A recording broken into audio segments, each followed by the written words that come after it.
Welcome to the Solemn Vanguard channel. Today we discuss how to beat Blade Wings. We'll first go over what their general game plan is. This way you'll understand why I say certain things, and then we'll go over possible ways to go up against them. But first, a message from our sponsor. Sponsored by Royalty Playmat Designs, the perfect way to get a custom and exclusively for you design for your Vanguard playmats. Choose your units, choose some or no zones, choose a tagline, a team name, the name of your bunny, anything your heart desires at Royalty Playmat Designs. Getting into the video, they'll run one of two starters. One makes the engine smoother, the other lets them draw and push pieces back into the soul. Regardless of which they run, if your deck can kill it, do so. I will now explain grade by grade what a Bladewing player wants to be doing. Grade 1, ideally they will ride into Dimension Creeper to then later Soul Blast it out and get their engine running, or Tiger Jaeger, so they have a stride fodder later. It doesn't really matter if they ride their stride fodders unlike other decks. Then they'll attack and pass turn. On grade 2, they will ideally ride into Bladewing Sykes. Afterwards, they will call down one of 4 cards. Reason for this is that their grade 3 Bladewing Sullivan will be able to send all copies of that card from deck to soul. So they will call Dimension Creeper, which can Soul Blast and Soul Charge.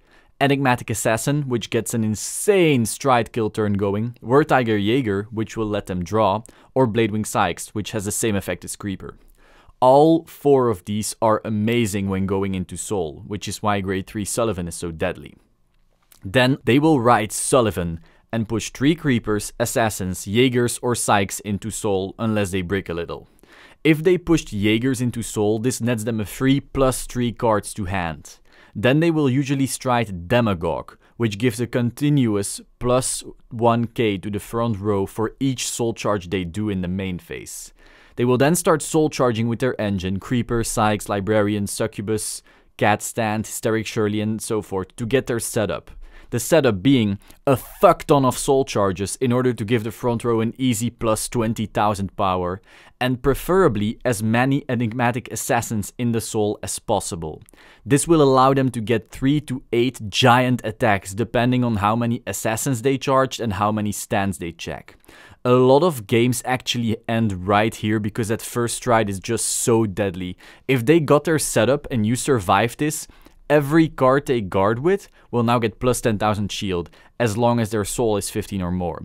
However, they will have to soul blast 2 cards with every attack you do. This is also where its primary weakness lies, but more on that later. Next turn, if your damage is high enough and there are enough triggers in their soul, they will probably stride into Bladermouse in order to push all triggers back into the deck and try to score the kill with a restanding Vanguard and a huge chance of hitting multiple triggers. If you're not that close to death, due to trigger sacking or some other luck on your part, they will probably have soul blasted their triggers to the drop zone on your turn with Sullivan's skill, and then stride Tybolt, which will push back all those triggers and other cards from the drop zone back into the deck. From there, they will just turtle you all game long until they see another opening and then finish you off with Bladermouse. What do we learn from this? How do we beat Bladewings? Well, option 1 is, if you can kill the rear guard that they called on their grade 2 turn, that they plan on targeting with the grade 3 soul charge skill, they lose so much momentum. They will not get the free draws from Jaeger, or the multiple assassin attacks, or the multiple Sykes/Creepers to get the engine going. They could potentially even brick because of this. So if they're bad enough to call set cards to the front row, nuke them. Punish them so hard they will never consider making that mistake again. Or, if you're a deck like Kagero that can just nuke back row, go ahead and you will probably win. Option 2. Guard early, so you might survive their Demagogue kill turn. That's a pretty obvious one, but still important. Option 3. If you run a deck like Battle Sisters or Blasters, rush them so hard they need to start discarding engine guards.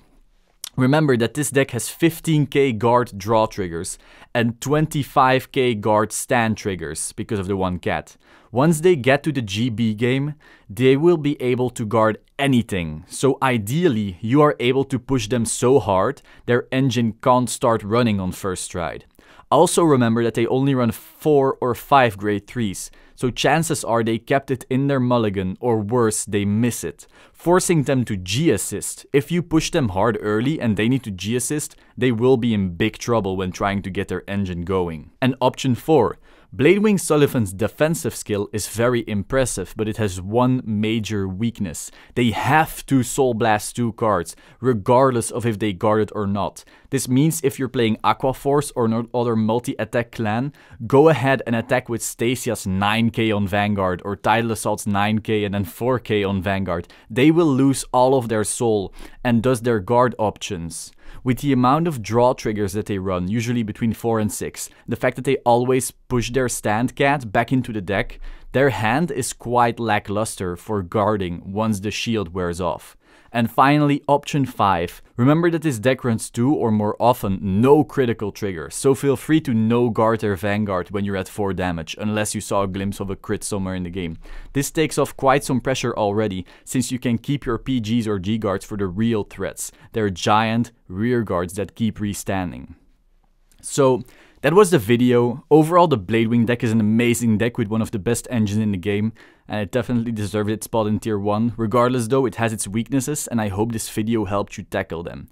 If there's any other clan you'd like me to discuss, feel free to tell me in the comments down below. And as always, subscribe to the Solemn Vanguard channel, like the video, comment, and ciao!